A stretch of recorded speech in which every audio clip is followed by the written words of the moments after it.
Assalamu alaikum wa rahmatullahi wa barakatuh. Alhamdulillah, alhamdulillah hamdan kathira. Wassalatu wassalamu ala Rasulullah wa ala alihi wa sahbihi ajma'in. Ashhadu an la ilaha illallah wahdahu la sharika lah. Wa ashhadu anna Muhammadan abduhu wa rasuluhu wa khataman nabiyyin wa rahmatul lil alamin. Wa da'iyan ila Allah bi idnihi wa sirajun munira, amma ba'd.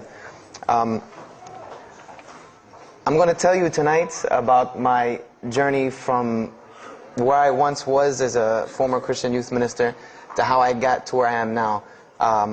There's a lot of bumps in the road. You know, it seems pretty clear, yeah, you're a minister and now you're a Muslim, you know, but there's a little bit more to it, inshallah, so just bear with me and hopefully you'll get something out of it, because the point is, at the end, is I want you to get the message behind the story. Because if I was traveling around the country just to tell my story, then I would be wasting time. It's on YouTube. Anyone can go get it from anywhere in the world. So inshallah, we're going to begin at the beginning. I was born and raised in Greenville, South Carolina. I was born and raised in Greenville, South Carolina. And I was raised by my grandparents, because at a very early age my mother had stepped out and my father was working 2 jobs. So it was me and my grandparents. And my grandparents were the traditional, conservative, Southern Christian folk, as they say. They were they were very, very conservative in their ideals and their ideologies, in their ways. You know, as you hear about, people being set in their ways. That was my grandparents. Like we did it this way, and this is the way you did it every single day, and that was it. And we were very religious in the sense that we went to church on Sundays, we went to church Sunday evenings, we went to church Wednesday. And in Christianity, that's considered very religious. And it was not hard for us to go to church, and it was not difficult for my grandmother to drag me to church every Sunday, which as a kid is what they had to do, because the church was 2 houses down from our house. There was 2 houses, and then there was the church. So it was not hard for them to drag me every Sunday. And I hated church as a kid because of the simple reason that, we were brought up United Methodist. And Methodist is, for any of you know, it's very traditional. It's not like you think about like screaming and shouting in church and all that. No, you listen to the preacher, you stand up and you sing, you sit back down, you listen to the preacher, you stand up and sing, you sit back down, listen to the preacher, and that's it. That's all that happens. And the pews, as they call them, the chairs are made out of wood, they're hard, you get tired of sitting there, you're fumbling around, playing with the money that my grandmother gave me to put in the offering plate, all of these things. That's what I remember from church as a very small boy. But the thing that I do remember enjoying about church was Sunday school. Sunday school is what I got enjoyment from, because went to Sunday school, you painted pictures, of like Noah building the ark, you painted, all these pictures of Moses splitting the Red Sea. You learned the stories of Moses freeing the children of Israel from Egypt. You learn the story about him splitting the Red Sea. You learn the story about Noah and the ark. You learn the story about David and Goliath. You learn all these beautiful stories in Sunday school. So this was basically, as coming up, this is what I knew about Christianity, was the stories that I learned in Sunday school, because I never listened to the preacher during regular service. So that was the only thing I knew about Christianity. So coming up, this was how it was. It was just the norm. And the conservatism in my house, just to give you an example, and about the level of conservatism, is, let's talk about gender issues. Let's say when I became 12, 13, 14, and I started to actually, notice females, and I actually didn't think they had diseases and wanted to run away from them every time I saw them. Let's say I wanted to have a girl over or something of this nature. It was so serious to my grandmother that I had to make an appointment with her, let her know this girl was coming to my house. We had to sit in the formal living room, which in the South, I don't know how it is here, but you have the dining room, then you have the formal living room with all the nice stuff that you don't go in unless there's company over. And my grandmother either had to be sitting in the same room with us or in the kitchen where she could see directly in the room. I mean, this is just how it was in my house. This is how my grandmother and grandfather were. They were very stern. They were very loving, but there were rules, and those rules were the way they were, and they did not change. So this was my upbringing. And I would say at about the age of 12, 13, 14, more along the age 13, 14, I started going to the Saturday evening youth services at my church that were for 12 and up.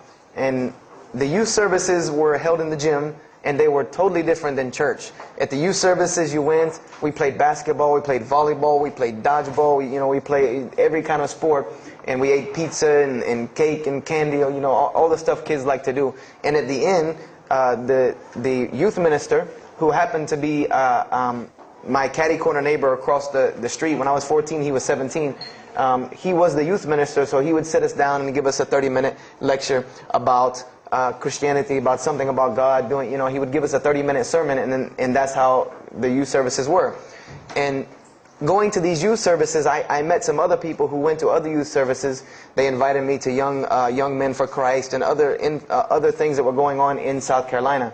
And so I started to go to these different retreats and camping trips with them. And so that is when I would say that I started to become a Christian out of will. I became a Christian because I wanted to, not because it was something I was dragged to do. I started to actually want to be Christian. This is something I wanted to do. I made my own choice and my own decision to do it. So when I turned 15, I started going to high school. And when I was a freshman in high school, my best friend, who was the youth minister, was a senior in high school. And I remember we had a very close bond because I had not had my license yet, so I used to ride with him to school every day. And it was a big deal for me to be able to ride to school with a senior, especially since he had a brand new, or it was a brand new, but he had a restored '67 Mustang, which I've always been a fan of cars when I was a kid. So we had a very close bond, and we were very good friends because both of our parents were very similar. They didn't let us do much. So we spent a lot of time with each other. And when I became a sophomore, he graduated and started to attend Bob Jones University. I don't know if that rings a bell with anyone, but Bob Jones University is a very prestigious conservative Christian college in South Carolina. It's probably the most conservative college I've ever seen. Because the Moody Institute is known as one of the most famous in this country since Chicago.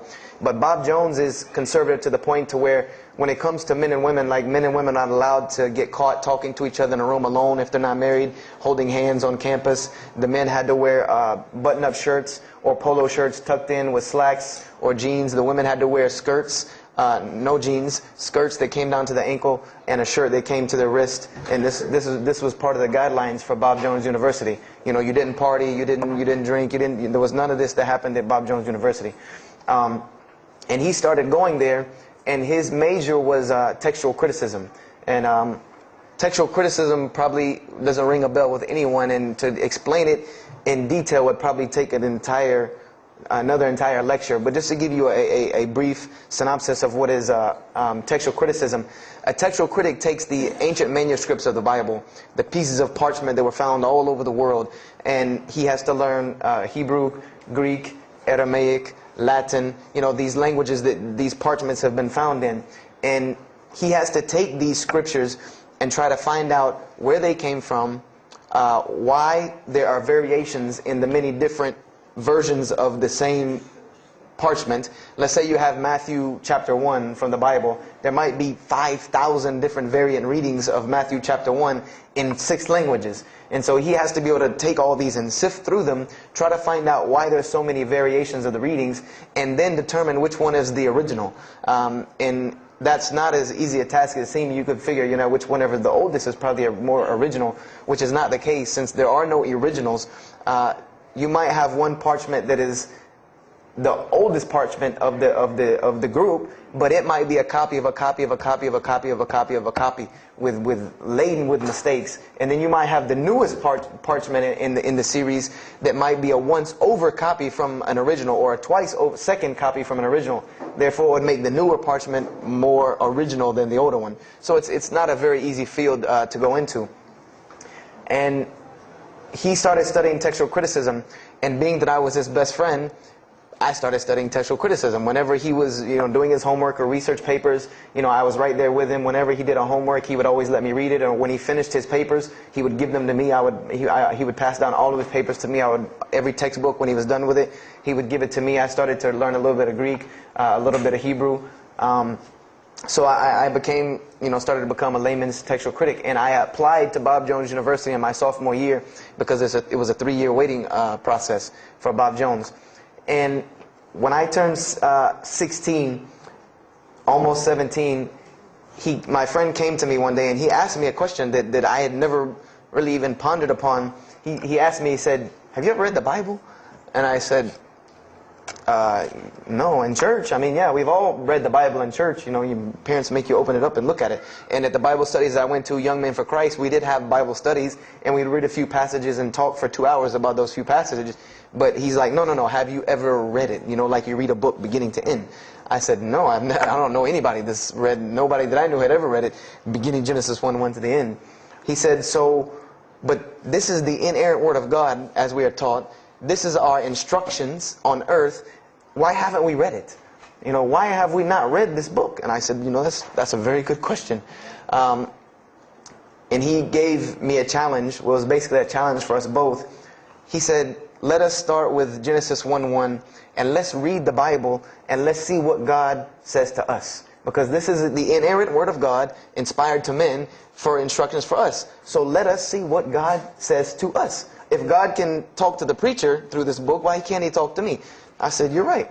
I said, that's very good. I had a lot of time on my hands. I wasn't really allowed to do much anyway after school. So I said, why not? Let's read the Bible. I was somewhat nerdy as a 14, 15-year-old, 16-year-old. So we started to read the Bible. And we decided to go from Genesis 1:1.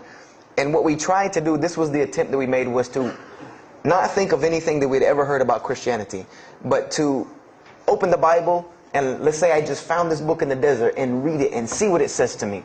Let it talk to us. So we started Genesis 1:1 and we started reading through the Bible. You know, we did some of it together and most of it I did by myself because I'm a very, very quick reader, so I decided to read a lot on my own.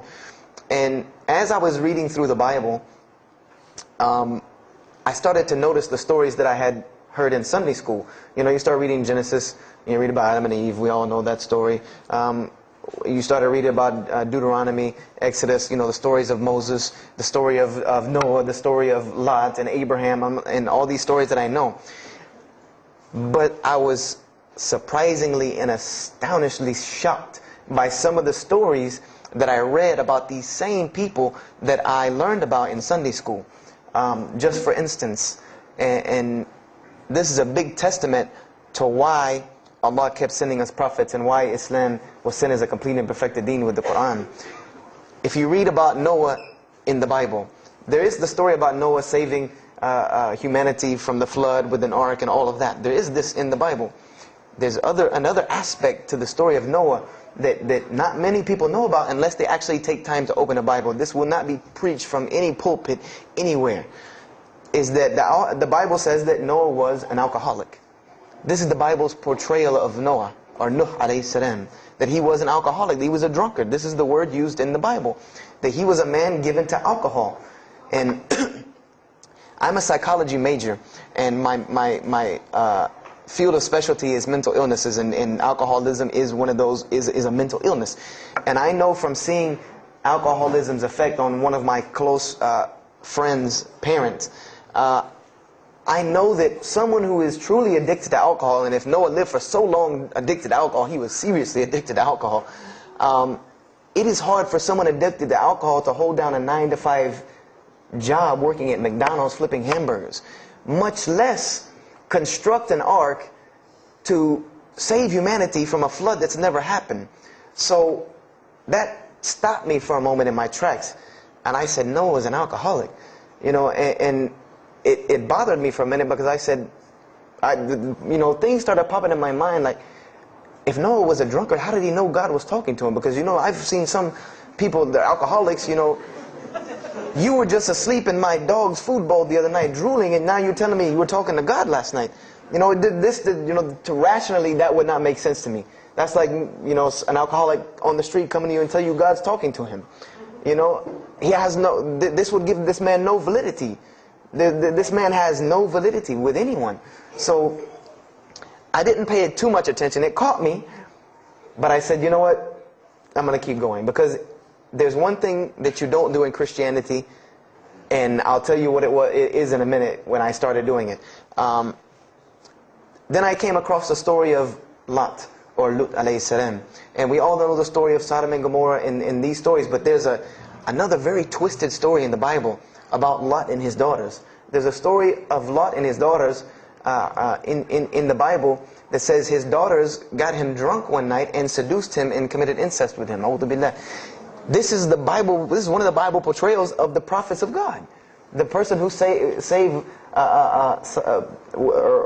his family from Sodom and Gomorrah. This is the story that is in the Bible. So I'm catching myself again, like, how this is becoming a really bad habit that I'm seeing. This is becoming a bad recurrence that I'm seeing over and over again in this Bible. So, you know, after that I started, you know, speeding through some of the other mumbo jumbo to get to more of these prophet stories.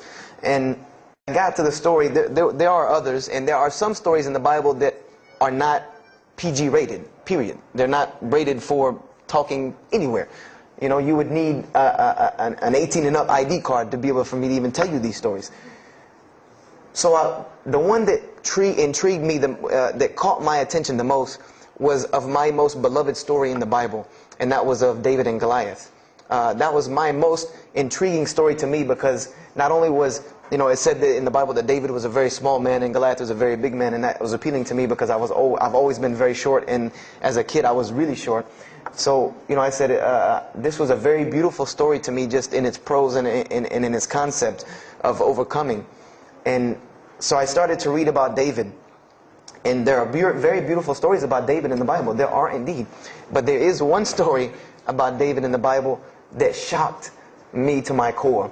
And it's a story about three people. There's three people in this drama: David, Bathsheba, and Uriah. And it says that David saw this woman named Bathsheba. And she was one of the most beautiful women of her time. And she happened to be married to one of the commanders of his army named Uriah. But David on this day decided that he was not able to resist his temptation to be with this woman Bathsheba, so he did. And he committed adultery with her. And knowing that he did this, the way that he decided to cover it up was he sent a letter to the generals of his army saying that when the battle was fierce, for everyone to pull back and abandon Uriah so that he would be killed, and when he dies then he could have Bathsheba, no harm, no foul. So David went from being the slayer of Goliath, the hero from man, to an adulterer, a plotter, and a murderer. And so this is when I really caught myself and said, hold on now. Something's wrong here. Something's got to give. I said, because to me, God's prophets in my mind were people of example. People who I could follow as an example. Someone who was supposed to be the best of us, so that we could follow them and emulate them. And they're turning out to be worse than some of the people that you see on America's Most Wanted. David is somebody that if I only knew this about him from the Bible, I see him coming down the street, I'm going the other way and calling 911, because he has to have a warrant out on him for something. This is what I'm thinking in my mind. This man is not an honorable man at all. Okay, he killed Goliath, yeah, but he killed this other guy named Uriah to be able to commit adultery with his wife. So I committed the cardinal sin in Christianity. I started asking questions. This is the one thing you do not do in Christianity, is you don't ask questions, especially not about issues like this. So I went to my pastor and I started asking questions. You know, what's going on here? You know, pastor, there's a very bad recurring habit about these men in the Bible. What is the deal here? And I remember he told me the same thing that almost every pastor or every evangelist or anyone I talked to about this, same answer, almost like it was programmed. They would put their hand on my shoulder and say, Brother Joshua, don't let a little bit of knowledge wreck your faith. Because you're not justified by knowledge, you're justified by faith. And they would quote me verses like, lean not on understanding, you know, Paul's, we're justified by faith in Jesus Christ. You know, they would quote this whole line of thing to me like it was already pre-programmed, that they programmed in pastor school that people are going to ask you questions and here's the answer. So, you know, I said to myself, you know, I don't know, pastor, you know, this just seems kind of odd. He said, let me tell you something. What you're reading is the Old Testament referring to God's covenant with the children of Israel.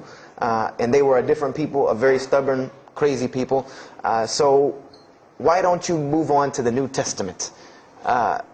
In the New Testament, you'll find the new covenant they were under with Jesus Christ, and I promise you things will change and be better. I said, okay, perfect. So I went ahead and finished and got to Malachi and then started with the New Testament. So I opened the New Testament. I said, here we go. Let's start all over again. But there were a few things that I had learned from the Old Testament that I wanted to keep in mind when I started to read the New Testament. I learned, number one, that God was one in a unique sense. This is what I learned from the Old Testament, that God was one in a singular, unique sense. This is over and over and over and over very clearly in the Bible. God's nature is one. This is so clear through the Old Testament. And that He was very jealous about His worship.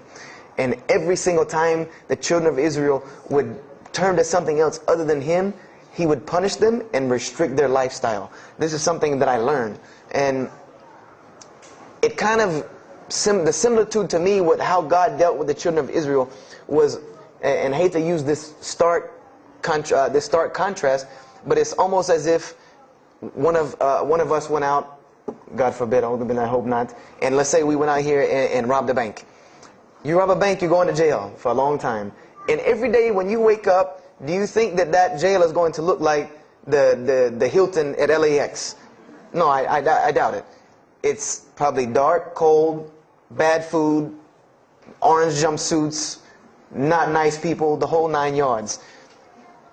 And the reason why this is, and I know this now from studying psychology, is that this is supposed to be a stark reminder every single day when this person wakes up that you are in jail.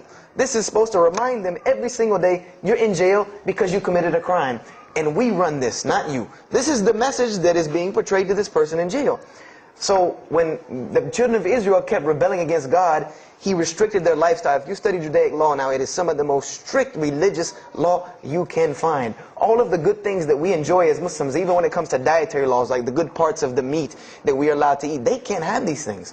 These are things that are restricted from them. Why? Because God, Allah, wanted to remind them every day that I am Allah. I am your God. You will worship me. I run this, not you. And I understood this from reading the Old Testament. This is a concept I had come across. So I started with the New Testament, Matthew, Mark, Luke, and John. And one other thing that I did when I started to read the Bible was, if you go to Barnes & Noble, let's say you go to Barnes & Noble and you take a book off the shelf, what is usually the first thing you look at? The title. Then the next thing, the author. You want to know the title and the author. What is the name of the book? Who wrote it? And if you do this test with every single book of the Bible, you get a title and no author. Author unknown. Or author is appears to be so-and-so. Or we derive that so-and-so possibly written this. Like let's just say for Exodus, they say Moses wrote Exodus. Which if you read some of Exodus, he couldn't have written all of Exodus because the last part of Exodus is Moses' death, burial, and Joshua taking over the children of Israel. And now unless Moses was a sure indeed prophet that was able to write things after he died, then he did not write these things. And so when you go to Matthew, Mark, Luke, and John, I wanted to know Matthew who, Mark who, Luke who, John who, because it's called the Gospel according to Matthew. The bad thing is that no one knows. No one knows because no one penned their name down to these things. No Bible scholar in his right mind will tell you that we know for sure Matthew so-and-so wrote this, Mark so-and-so wrote this, Luke so-and-so wrote this, John so-and-so wrote this. It's factual information that we do not know who wrote these. So I was intrigued. I'm like, that doesn't, why would somebody write this book that's supposed to be passed down over generations and people are supposed to, this is the inspired word of God to guide mankind, and nobody decided to pin down who wrote it. But anyway, I started to read it, and I started to notice things about the teachings of Jesus Christ. And they were not what I had learned in church. When Jesus spoke, He spoke of the nature of God. And when He spoke of the nature of God, it was the same nature of God that I found in the Old Testament. Jesus said many times that God is one. God is unique. He would even quote from the Hebrew Scriptures. Hear, O Israel, the Lord your God is but one. When He was asked, what is the greatest commandment? Or He was asked the greatest commandment. He said the greatest commandment, and every Muslim should understand these two concepts. This should be nothing new to you. The greatest commandment is to love the Lord your God with all your heart, with all your might, with all your strength, and then to love your neighbor as you love yourself. He said the rest hang on these two, which we know in Islam we have rights of the Creator and rights of the creation. So this was the concept that He was teaching. And he even said in 1 John 5:17, and this was more clear to me than anything else can be, this is life eternal, that they may know you, the only true God, and Jesus Christ, whom you have sent. And when you look at that in the Greek and the Aramaic, it is almost exactly to a T of La ilaha illallah Muhammad Rasulullah. Now that I know Arabic and have understood that, very same similar statements.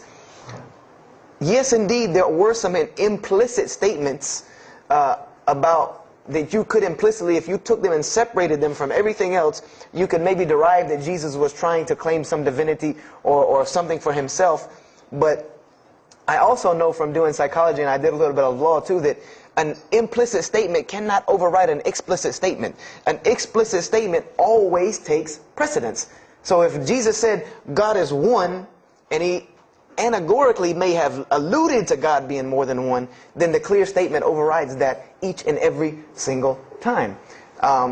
So this is what I found through the New Testament. And I also found that Jesus taught salvation. But his salvation that he taught was obeying God and following the commandments. This was his mode of salvation. One man asked him, "Good master, tell me how I can inherit the eternal life." He said, "Follow the commandments." Follow the commandments. He even, in Matthew, was so sincere about it. He said, "Whosoever shall follow the least of these commandments and teach men to do so shall be called the greatest in the kingdom of heaven. But whosoever shall break the least of these commandments and teach men to do so shall be called the least in the kingdom of heaven." So this I understood very clearly, that Jesus taught the same nature of God that was in the Old Testament. He taught that the salvation lied in worshiping God and following the commandments. This I understood. Matthew, Mark, Luke, and John were very clear about this. You know, there were other things, the only begotten Son, you know, but these things were not in red letter, so I did not give them as much weight as what I did to the actual words that Jesus Christ was saying out of his own mouth. So I read Matthew, Mark, Luke, and John. All of it was saying the same to me. I said, and I was thinking to myself, this is not what I was taught about Christianity. You know, you're taught that God is 1 in 3, 3 in 1. You know, 1, 1, 1 equals 3. You know, Father, Son, Holy Spirit. Jesus died on your cross to forgive your sin. You know, and there was another thing that I noticed from the Old Testament, and this is a beautiful lesson to Muslims, because you're asked this all the time, especially when it comes to dawah. And I never put 2 and 2 together until I learned Islam and then read the Bible one more time. Is I wanted to know why the Jews wanted to crucify Jesus so bad. Why so bad? They could have just mobbed him anywhere and killed him on the street. It's not like he had clans like the Arabs that would have come and backed him up. I said, why didn't they just kill him?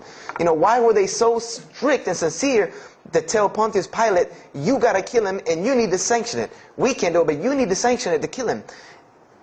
And now I understand it. Was that Jesus had a mission, and that mission was to share God with the world. And Paul even kind of tells on himself in his book of Galatians as to why Jesus was meant to be crucified, or the Jews wanted to crucify him. Paul said that the crucifixion is the stumbling block for the Jews. And he explained in Galatians that Jesus Christ, and this is how he tried to roundabout explain it, was cursed for us, to remove us from the curse of the law by taking this curse upon us. For it is written, and he quoted the Old Testament, everything that hangeth on a tree is cursed. So I went back and studied the Old Testament and Judaic law, and I realized that people who were crucified, that was considered a curse upon them. You had to do something pretty serious to get crucifixion, because it was considered a curse from God. It was part of their law that when someone is crucified, that person is cursed. So wherever they buried these criminals, like in the graveyards in Israel, in Jerusalem, in Palestine, where they buried these criminals that were crucified, this was considered cursed ground. This was considered ground that you didn't go on, and you did nothing here, because these people are cursed by God. So I started to put 2 and 2 together. It's not that they wanted to kill Jesus, because they could have just killed him. They wanted to disprove who he was.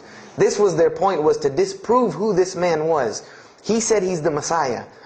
They wanted to disprove it, and they knew if you can crucify Jesus, he can't be the Messiah. He cannot be our Messiah if you can crucify him. And even if he is, if we can still force our crucifixion on him, then that'll detriment his message. So they understood this and knew this, and this is why they wanted to crucify him. And this is exactly why Allah saved him from it.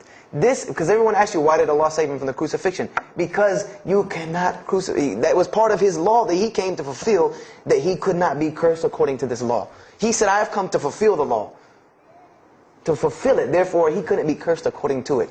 And this is why he went to the Garden of Gethsemane and asked God to remove this from him, because he knew how detrimental this was to his message of crucifixion. So I began to see all of these things. So I started to read. I got to the book of Acts and started to read the writings of Paul the Apostle. And things went from this to this. It went from one way to another way. It went completely flipped, turned around. The entire teachings went from obeying God, worshiping God, following the law, to worshiping Jesus Christ and abolishing the law completely. Paul even wrote to the Galatians, "Oh, you foolish Galatians, why are you still following this cursed law?" Jesus Christ came as a curse to remove us from the affliction of this curse. So I said to myself, but Jesus just said a few books before this that whosoever shall break the least of these commandments and teach men to do so shall be the least in the kingdom of heaven. And here you go, Paul preaching this gospel to abolish the law. So I even asked, what is going on here? So I started asking my pastor, and my pastor said, now you're getting into deep water. You know, now you're starting to question the New Testament. You really have some issues. You know, they even thought that I might be, possessed and all kinds of things. So I had a very big conflict going on inside of me, and my friend took me to his textual critic teacher, his professor. And what this man told me probably wrecked my faith in Christianity. And I always say, I doubt he would be very happy me traveling around the world telling people that a Christian professor from Bob Jones University wrecked my faith in Christianity. But he did.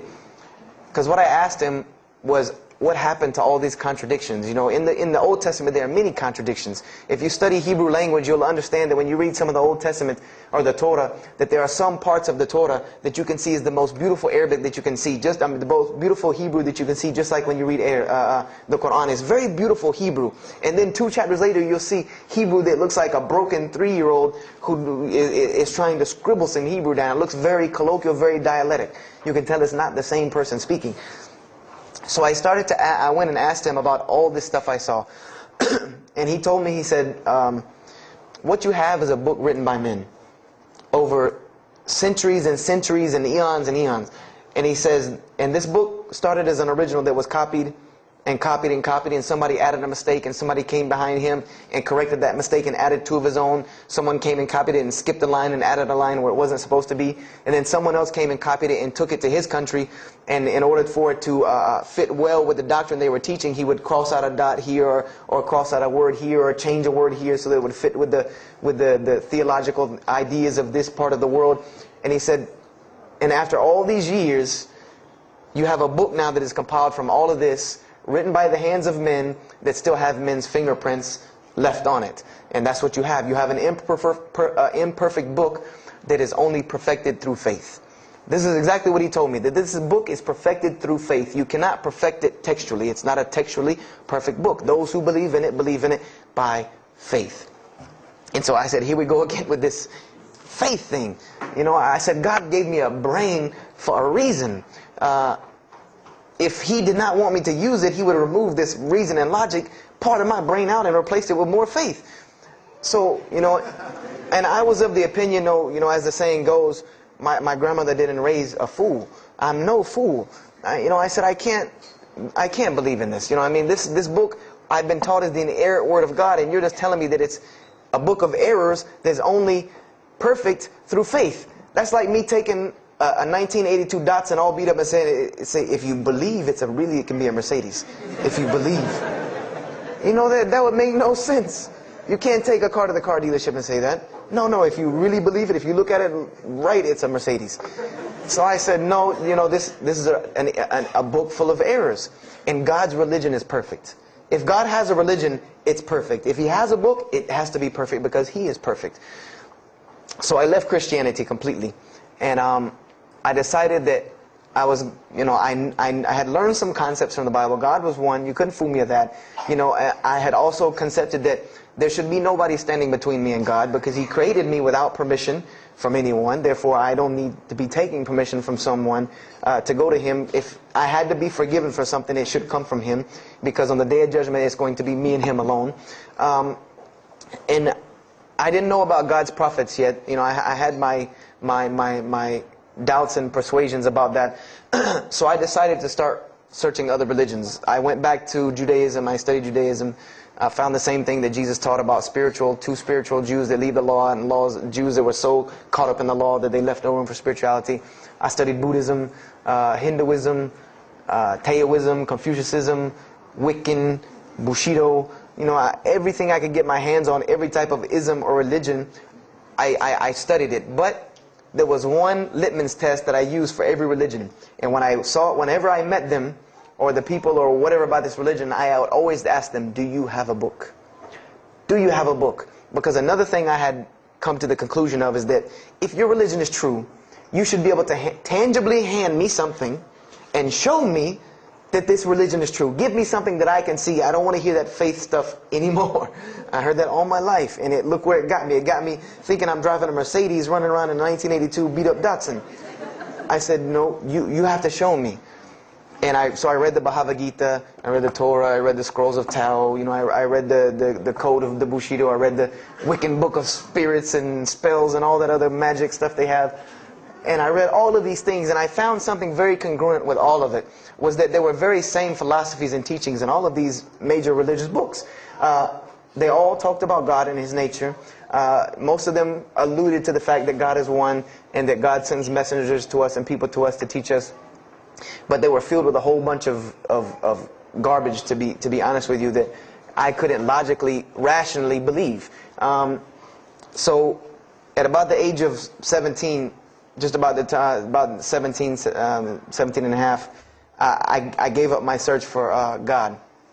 And I became kind of angry with God, because I said, here I am looking for you, and I can't find you, and it doesn't look like you're giving me any help. And I don't know how many of you know, but for a 17-year-old that is frustrated with God and the world, there's a lot of trouble he can get into. There's a lot of things he can do to put himself in predicaments when he's frustrated the world and had come to the conception that, you know, if there's a God that exists, then He doesn't really care about me. You know, that's a kind of a dangerous young man. So I started doing the whole partying in trouble, going to parties, drinking underage, all of this stuff I started doing. You know, I'm a perfectionist at heart. So when I was a Christian, I tried to be the best one I could. If I was going to switch to being any other religion, then I was going to do that 100%. So you better believe when I went after the dunya, I did that 100%. And you know, I was a martial artist since I was 15 years old, and even though it was only 2 years, you know, 2 years at 17, you think, you know, you're Bruce Lee. So I got into a lot of fights. Got kicked out of school, had to go to another school, got in one fight, got arrested for a fight, you know, and there were a couple incidences that stopped this downward spiral, because I was on a very, very quick downward spiral that would, and I believe if I would have continued on that downward spiral, I would probably end up hurting someone, killing someone, or them hurting or killing me. And there were two incidents that brought that to an abrupt stop, like pulling the emergency brake.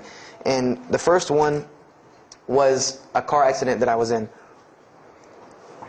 My friend and I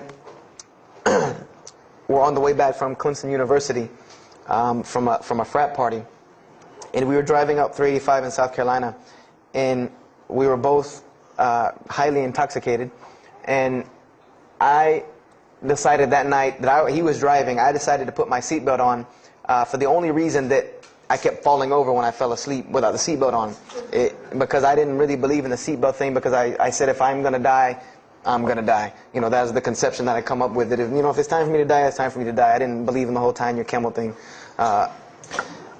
So I put on my seatbelt, and I fell asleep. And the next thing I know, I remember waking up with the car shaking, and I woke up to grab my friend because I thought maybe he had fallen asleep. But when I woke up, the only thing I saw was the tree line and then the pavement coming right at my face, and the window smashing and the car flipping, the whole 9 yards. And us landing in a ditch.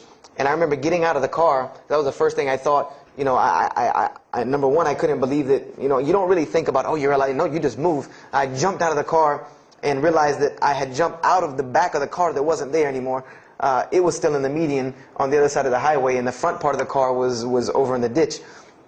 And I drug my friend out, who was knocked unconscious, and pulled him over the side of the road. I had no injuries. I looked at myself trying to find what's missing, and there was nothing but a piece of glass stuck in my arm that I pulled out.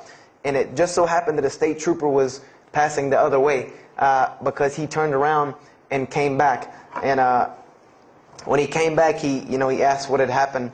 And the first thing he asked me was, did you see what happened? Because there was other people who would pull over, so I guess he thought that I was a bystander, because I started to walk towards him. He's like, did you see what happened? You know, where are the people? I said, yeah, I really saw what happened. I was in the car. You know, and he was like, you know, as they say, like the color drained out of his face, because he was shocked. He said, how were you in that car?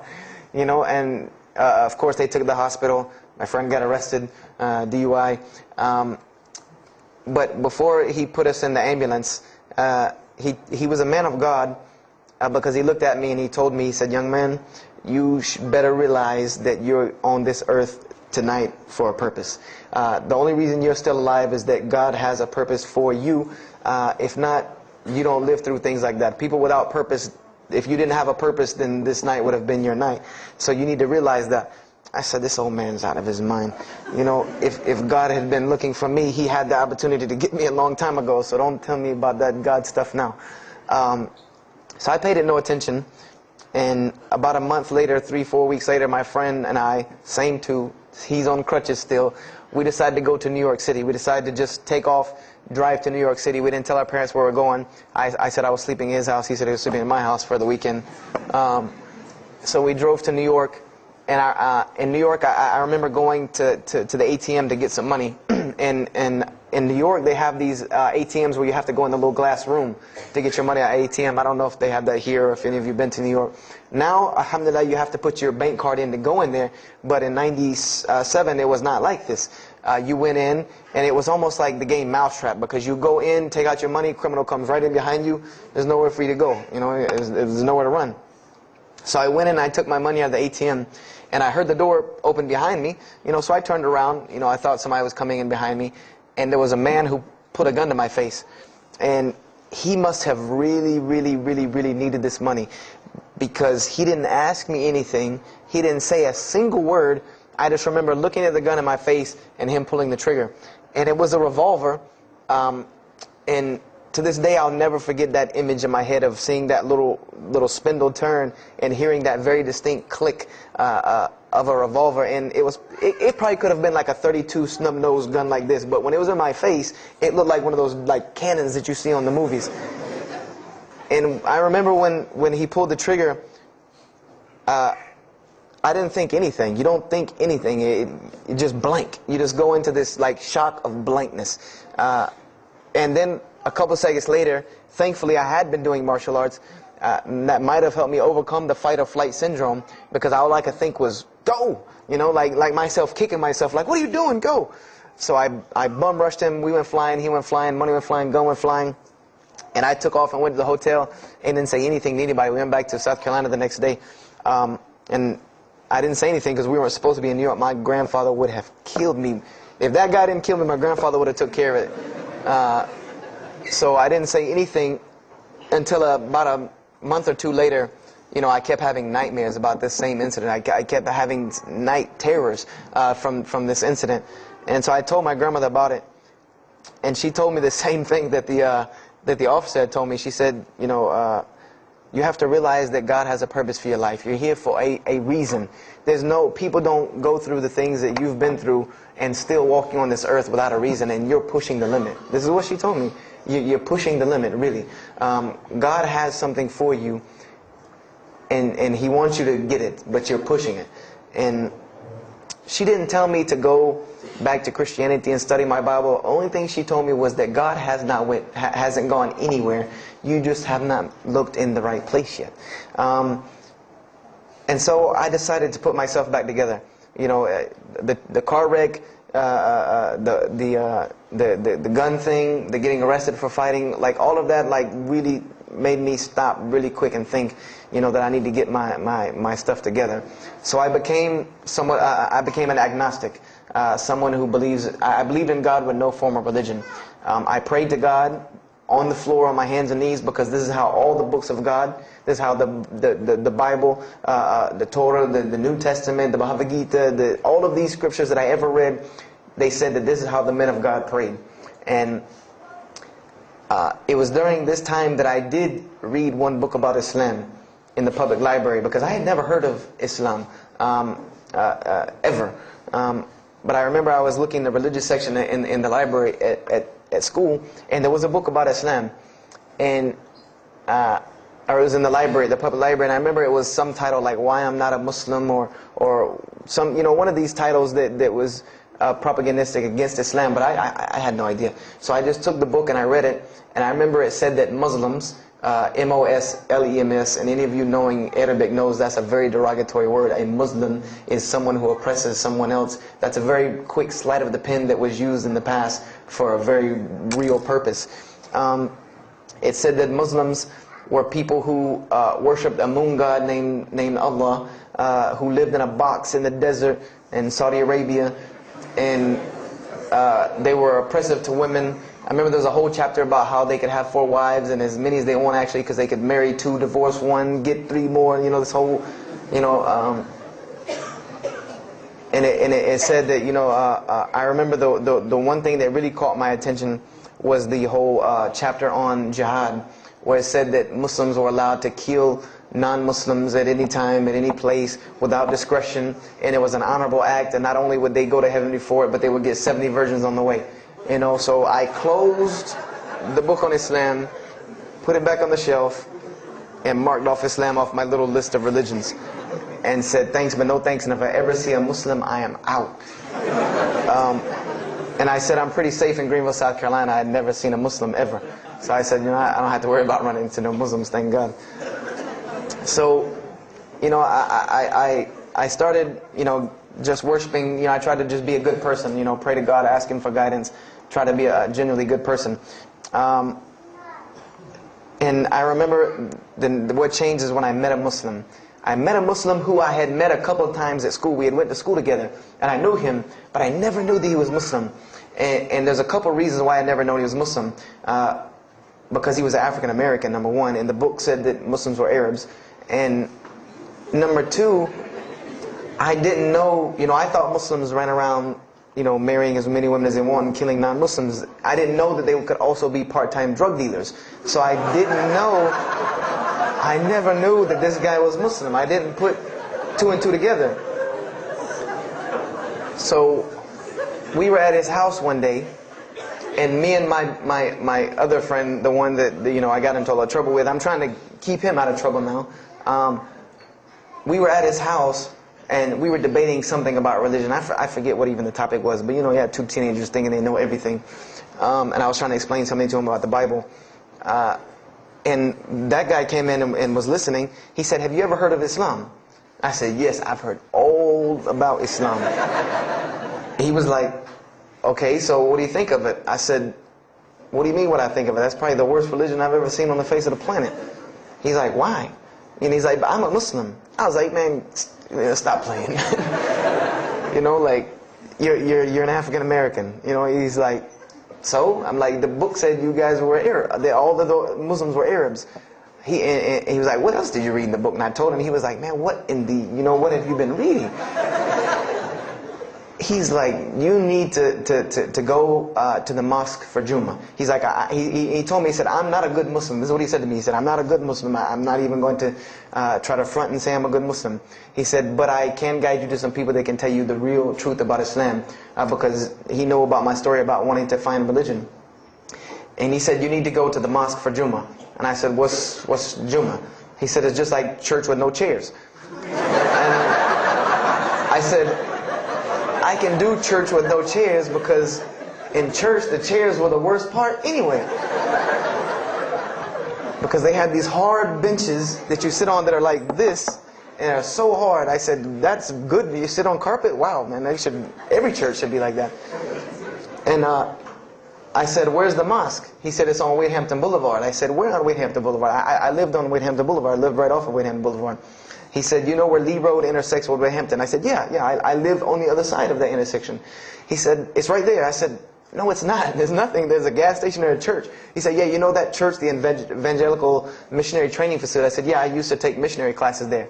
He said, you know that building in the parking lot with the gold thing on top? I said, yeah, the gym? He was like, no, that's the mosque. Because I had always thought it was the gym because it was in the same parking lot and it was just rectangular with 2 glass doors in the front. And you could literally walk in between the church and the masjid and touch them like this. Anyone doesn't believe me, go to Greenville, South Carolina, look at the masjid. You can almost touch both of them just like this. He said, yeah, it's right there. I said, I've never, at first I was shocked. Like, I've been living across the street from all these crazy Muslims all my life. I said, I never knew. And he told me to go to Jummah, and I asked him what time. He said he would meet me there at 1 o'clock in the afternoon on Friday. So I said, okay. I went on Friday, and I'm waiting outside for him. I'm not going inside. That's not happening. And I'm seeing all these people going in. And at this time, it was a predominantly Indo-Paki Arab masjid. Anyone who went in was not American, period. And I did not see even one African-American going there. And I did see one. And then when he went in, I heard him talking in a dialect that I realized he was probably from Africa. And I said, he's not American. So I'm not going. I'm waiting, and I'm standing outside, sitting on the church steps, and the imam pulls up and parks right in front of me, who I had no idea he was the imam. But he got out, and he asked me, am I waiting for someone, this, that, and the other? And I explained to him. He said, oh, yeah, we know this brother. You don't see him that much, but we know who he is. He said, I'm glad you came. He was a very, very nice, gentle young man. And he invited me into the mosque, and I kind of wanted to wait on my friend, but I didn't want, at the same time I didn't want to tell this man I don't want to go in. So I went in, and they put me in the back and gave me a chair anyway. And I said, I came to sit on the floor. And they gave me a chair anyway, and all of these people are piled up in front of me. And there's no Americans here, and I'm starting to wonder, if this is a setup, because it's starting to smell like a setup to me, because in my mind I'm like, you've been set up before, and this seems kind of like this. So, and I'm starting to think in my head, scenarios, a young mind at play. I said, this other guy, my friend, he probably was in the same situation like me, and he probably made a deal with them to get out as long as he brought other Americans and tricked them into coming to the mosque so they could do their jihad after Jummah and get their 70 virgins. So I'm sitting here, and there's all these people in front of me, and then there's a curtain with all these people behind me making noise, and I have no idea who's back here. So I'm stuck in the middle of this. I hear that it's some women, but I don't, there's a curtain. I have no idea. So I'm like, there's something very odd about what's going on right here. I'm like, just let me make it. I'm starting to look for the exit. I'm like, calculating how many people are between me and the exit. I know some martial arts, so I said I might hit a couple of them, and I'm out. And then the imam came, and I just now realized that he was the imam because he got up on the minbar, and they started to call the adhan. And, I said, okay, that man seemed nice. He seemed genuinely nice. So I felt a little more comfort. And then he got up after the adhan, and he started his khutbah. Inna alhamdulillah nahmaruhu wa I said, oh my God. I said, I bet you he's talking about me. And he's being forceful. He was getting loud and banging on the minbar, and he's pointing in my direction. I'm like, oh man, I gotta get out of here really quick, I said, well, I'm going to take my chance with the women behind me. I'm going through the curtain. And then he started to, when he got done with his Arabic tirade, he started to explain it. That verily all praise belongs to Allah alone, or God alone. In Him do we worship, in Him do we seek help and assistance. We seek refuge with Him from the evil that lies. He explained what he said in Arabic, and it sounded to me so beautiful. It was very, very beautifully prosed, what he said, and I wanted to know where he got that. I said, where did he get that?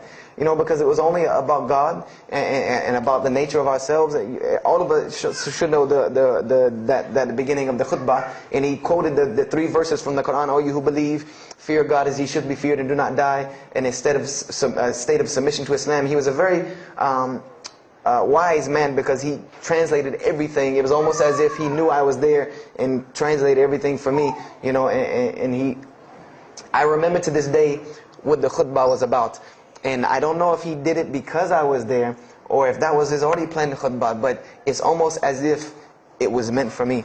The khutbah was that, the title of it was that the forgiveness of Allah is open to anyone at any time, at any place, no matter what, unless they have committed shirk. And the prose of the khutbah was a very long hadith. A very long hadith that some of you will know.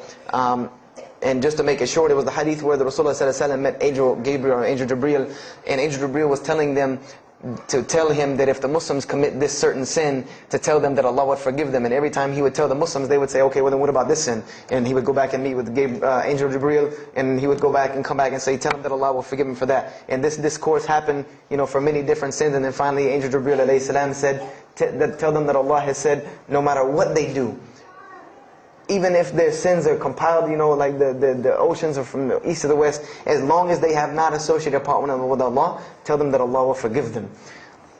And I remember he told me that, or he said that, that the door of repentance to God is open as long as you have not seen the angel of death or the sun hasn't risen from the west. I didn't really understand the sun risen from the west thing at that time. But, and he said that, God's forgiveness has to come from God alone. And this was the whole premise of his khutbah, was on forgiveness and tawbah. And I was saying to myself, these are all of the same concepts that I had formulated through reading the religious scriptures myself. And I'm asking myself, where did he get this stuff from? Where did he get all this? And he started using names like, he used the name Ibrahim alayhi salam, he used the name Musa, and I'm like, he translated it to Abraham and Moses. I'm like, where did he, where is he getting these? These are names from the Bible, I know these people. And so after the khutbah, they started lining up for the prayer. And I got apprehensive because everybody's getting up in front of me and blocking my exit from the door. And so I guess one guy in the back saw me, and because I had to move back a little bit, he said, we're about to pray. And I said, pray to who? And he said, to God. I said, which one? And he said, the one that created the heavens and earth. The same one that's in the Bible, the only creator of the heavens and earth, the only God. I said, yes, I know him.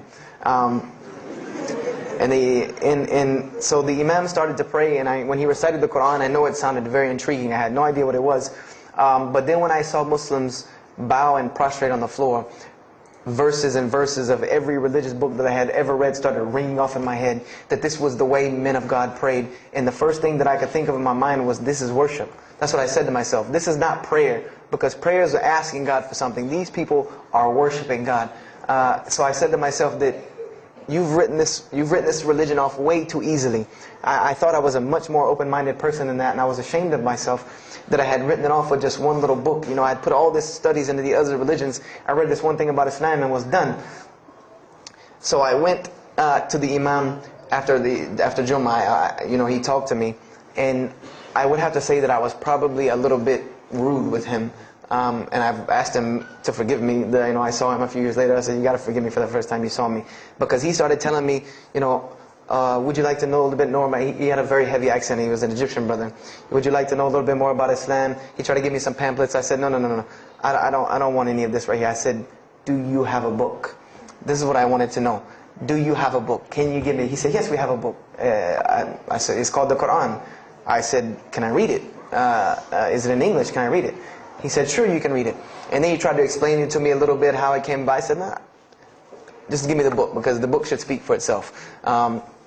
So I took the Quran home, and on Friday night I started to read it, because this is a book I had never seen before. And I was very interested. So I went home and I opened the Quran, and I read the Fatiha. It seemed to me kind of like the Lord's Prayer. It was a little similar to what I found in the Bible. But then I started to read Surah Al-Baqarah.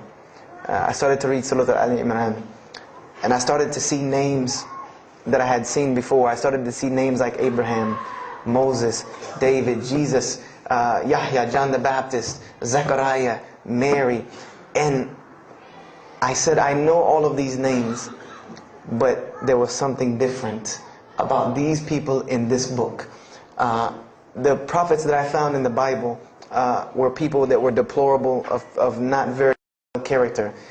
These same men in the Quran were someone who were at the highest echelon of moral character and moral fiber. They were someone that was an example to be followed because they lived the message that they preached. Therefore, they were able to be followed and emulated. So, I read all of these chapters and I read the story of Jesus, peace be upon him. Because when I saw the name Jesus first, that really intrigued me. I wanted to see, what does this book have to say about Jesus? And I read the story in Ali Imran, and I read the story in Surah Al-Maryam. And it was more beautiful than anything I had ever read in the New Testament, or any nativity story that I had ever heard. It was more beautiful than that, times 10. I remember the only thing that I could capture in my mind was the miracle of how, because in the Bible you never really figure out the conflict of how Mary gets over this finger pointing at her about her coming with a baby and she's not married. There's no real end to that. There's no real defense for her from this in the New Testament. But the Quran is so explicit and so clear that Jesus' first miracle was to speak from the womb, to speak as a baby and defend the honor of his mother. Something that you cannot deny. Something that you cannot deny about her, who Mary was, when you have this baby speaking on her behalf. So, I would say I read the Quran entirely in 3 days. But that first night, after I had made it through Surah Al-Imran, my heart was already given to this book. I didn't know what it meant to be a Muslim. I didn't know how to be a Muslim. I didn't even know what that meant. But I knew that whoever it was that followed this book, I wanted to be like these people. I wanted to be like the people that I read about in this book.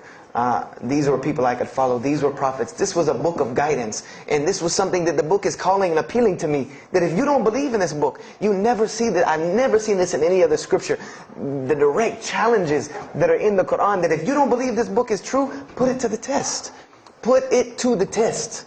And this was something that was so astounding to me, that God is telling you over and over again, if you don't believe this is the truth, test it. Bring me something else like it. Test it. Put it to test. If it was written, if there was more than, all of the analogies about God, everything was so logical, so rational, so reasonable in my mind that it was like 2 + 2 = 4, and that was it. There was no 1 + 1 + 1 = 3, egg, yolk, water, fight. There was none of that foolishness. The Quran was very direct and very straightforward in its teachings. So I gave my heart to Islam that night in my living room, reading the Quran, and I cried and cried, that I had been looking for the truth all this time, had searched all this way, and it was right across the street from my house. And so I went back on Monday to accept Islam and ask these Muslims where in the world they've been all this time, and I go ready to go in there and do my thing, and I go and the masjid is locked. And because they only came on Fridays in for Isha during that time, and I didn't know. So I said, okay, I guess I have to come back on Friday, because every time I passed by the masjid after that, it was always locked. So I came back on Friday and I took my shahada, and as they say, the rest is history. But I don't travel around the world, and this was in December of 1998. I don't travel around the country and the world telling my story, just for the entertainment value. Even though I've been told it does have some entertainment value, I don't tell it for that person for sure. If that was the only reason, then you could just get it off of YouTube and it was the same exact story. I'm going to finish with this, and I hope you can give me 10 more minutes, inshallah, to tell you why I go around telling my story. I tell my story to let everyone realize that there are millions and millions of people just like me.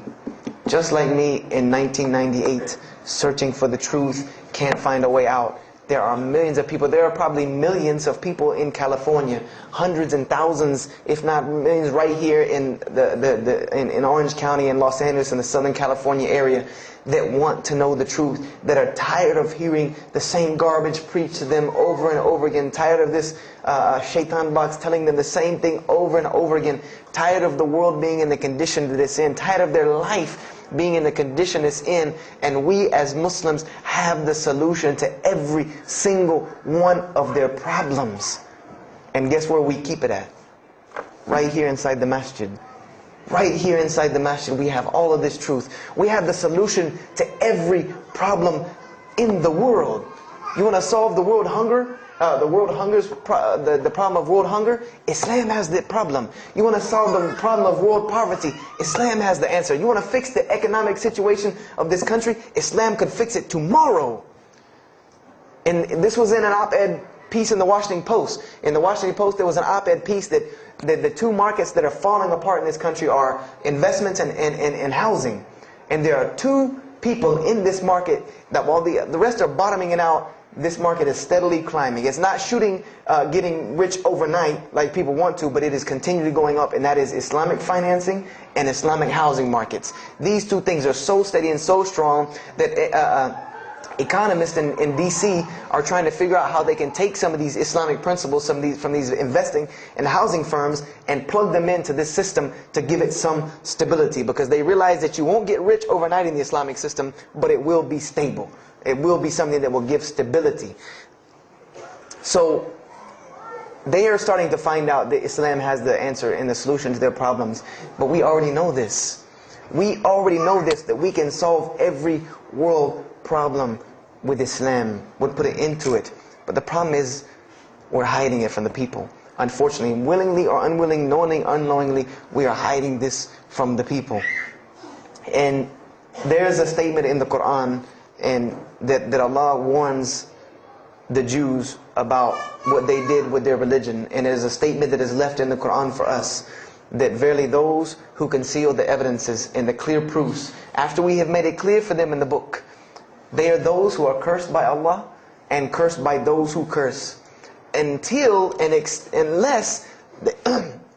they repent and reveal that which they have been concealing. Those I will accept their repentance, because I am the one who accepts it, the most merciful. We have become guilty just the same way the Jews have of hiding the truth about their religion. When they saw the Prophet Muhammad ﷺ, they knew the truth and wanted to hide it. People, we know the truth about Islam, and we are hiding it.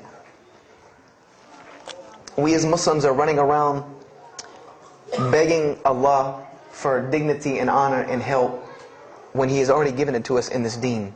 Everything that a Muslim could ever want has already been given to him in this deen of Islam. Anything that you ask Allah for, there is an account set up for you to go take it out of. You just got to find it where it's at. And any of you, I'm not going to go through the ayahs for they're too long, but if you want to know the solutions to every one of your problems in this world and the hereafter, just go read Surah Al-Saf, ayah 10 through 13. Very, very easy solution. If I had the time, I would read them to you, inshallah.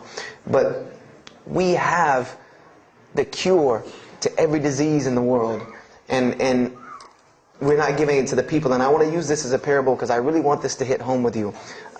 Let's say, what is your name, brother? Abdullah, mashallah. Let's say me and Abdullah are best friends, we're brothers in deen, we're roommates, and we've been roommates for years and years and years.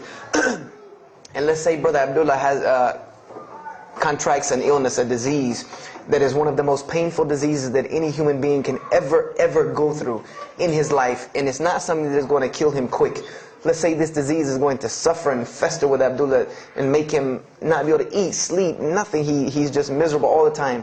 When I come home in the evening, he's rolling around on the floor in pain. And let's say I know him in this condition, and let's say one day I come across the cure for his disease. Someone tells me that if you give this to Abdullah or anyone like him, he will be instantly cured and he will never suffer again. And let's say I take that and put it in my pocket, and I don't give it to Abdullah. Why? Why don't you give it to Abdullah? Well, number one, I'm way too busy. I have 2 jobs, going to school, I have a long commute back and forth, I got to drive up and down the 405 every day. I don't have time to give Abdullah this medicine, man. If he wants the medicine, he'll go get it himself. I don't have time, I'm really busy. Number 2, I'm not a doctor. I should not be prescribing Abdullah medicine, and I'm not knowledgeable in medicine. He should, if he wants help, he should go see a doctor. I'm not a doctor. Number 3, Abdullah's, please forgive me, but Abdullah's kind of stubborn. He doesn't really listen very well. He probably, he's kind of set in his ways. So even if I tell him this medicine is good for him and it'll cure him, he probably wouldn't even take it anyway. So why waste my time? Do any of these excuses sound familiar? And let's say I don't give this medicine to Abdullah and he dies. And let's say he dies the most painful death that you can ever imagine. I want to ask you a kind of rhetorical question. I want to ask you kind of a rhetorical question. Do you think on the Day of Judgment that Allah is going to call me and Abdullah up and ask him about this incident between me and him because I've oppressed him? I have oppressed him. I've allowed him to suffer knowing that I could ease his suffering. I'm sure Allah is going to ask us about this. But you know the beauty about Islam is that if Abdullah was a good Muslim, bore this disease patiently and died, he dies as a shaheed, inshaAllah. And on the Day of Judgment, this is how beautiful Islam is, that he could very well come before and Allah ask us about this, and Brother Abdullah say, you know what? Allah, I forgive him. So you forgive him. This is the beauty of our religion. And Allah will forgive me. But the disease I want to tell you about is the disease that every single non-Muslim walks around with every single day, and they don't even know it. It has no real physical symptoms, and that's the disease of shirk, the disease of being jahl, being ignorant about Allah subhanahu wa ta'ala. Allah gives them life, and they worship someone else. Allah feeds them, and they thank someone else. He created them and fashioned them in the womb of their mother and knows them better than they know themselves. And they have no idea who He is. They don't even know who He is. If that doesn't pain your heart to see a person in this condition, then for sure the hearts have become hardened. Because when I see non-Muslims, especially when I sit in places like airports, I see this disease. I see it on them. I see them walking around with it. And there's so many of them passing me, I think to myself, there's no way I could talk to all of them. There's nothing I can do. And this disease is something that not only is not going to show up as a physical symptom, and is going to leave them ignorant about Allah subhanahu wa ta'ala, but when the day they die, they will die the most physically painful death that anyone can ever suffer. The Rasulullah said that when the angel of death comes to the disbeliever, it doesn't come kindly. He yanks the soul through the nose, and it's as if his flesh is torn from his bones. It's as if they take Brother Abdullah and turn him upside down and stuff him in a human paper shredder. This is the death that is waiting for those who do not know Allah subhanahu wa ta'ala. And you know the unfortunate thing? That while you've been sitting here listening to me, thousands of people have died. Thousands of people have lost their life not knowing Allah while I'm talking to you right now. People in this city have lost their life, and there's nothing we can do about them. They're gone. It's too late for them. We can't save them even if we want to. And that's a deplorable, deplorable, sad, sad fact that we can't save them. But there are many, many, many, many who we can save. And that all that takes is us taking this light of Islam we have and showing it to the world. There's a statement in the Bible, and I finish with this. Whether Jesus alayhi salam said this or not, doesn't matter, because this statement is one of the most profound statements that has been somewhat of a focus for me in my mission of da'wah. It is said that no one would bring a candle into his home and then place a bucket on top of it, because then no one would benefit from the light. No, if someone would bring a candle in their home, they would set it on the table in the middle of the room so that everyone could benefit from this light.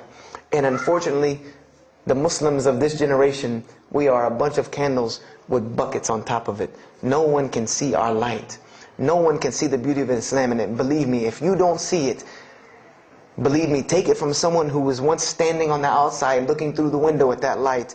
It is one of the most beautiful things you can ever lay your eyes on. It is a treasure to be found of treasures. And everyone else can see this, and they will see this if we show it to them.